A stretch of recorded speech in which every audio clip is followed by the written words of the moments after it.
because the number of migrants to cross the English Channel in boats since Keir Starmer came to power last year has surpassed 50,000. 50,000. Now, separately, French authorities confirmed that a woman died on Monday while trying to board a boat to make the crossing to the UK. Just awful. Now, this is a clear failure of leadership, and there's plenty of frustration in the UK at the moment. What do you make of this? It's incredibly sad, but the UK has been so weak for so long on this issue. It's like they've rolled out the red carpet, and now you want to pull it back, and now you want to say stop coming, but it's too late. It's like closing the stable after the horse has already left. I think it's too late. I don't see a way without actually being, more Donald Trump like, kind of being meaner about this and being stronger about this, that you're going to shut this down. You have to be out there on boats. You have to be turning away these boats. You have to be bringing these people, locking them up if you have to. But it has to stop. And the only way you're going to stop it is to be tough. And I see Starmer, I listen to him, I read what he says, and he's still dancing around the issue. He still doesn't actually understand what the problem is, I think.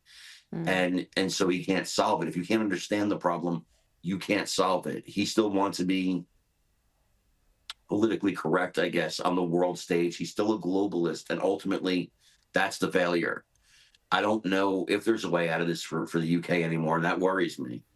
Well, Keir Starmer is being warned that it's never been easier to be a people smuggler. The Independent has this exclusive that people smuggling arrests have fallen under Labor. So despite Keir Starmer's pledge to smash the gangs, data by the UK's crime agency shows that people smuggling arrests are down 16% since the previous Tory government. What does that say? It says he's weak. Yeah. And it says they know he's weak. That's inherently the problem. Joe Biden suffered the same thing.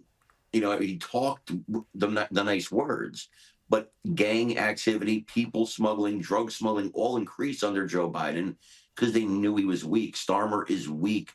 He presents himself as weak. If you follow his X account, and I check in on it from time to time, everything the guy says is weak. He exudes weakness. Yeah. So no, you could talk about you're gonna crack down, and that sounds real nice, but what have you done? He hasn't done anything, and that inherently is the problem.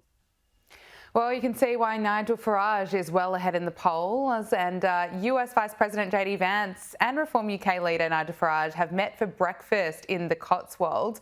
Now, I want to look back at this brilliant speech by JD Vance at the Munich Security Conference earlier in the year. He had a clear message to Britain and to Europe about his genuine concerns over what is happening to free speech and the direction that they're heading in.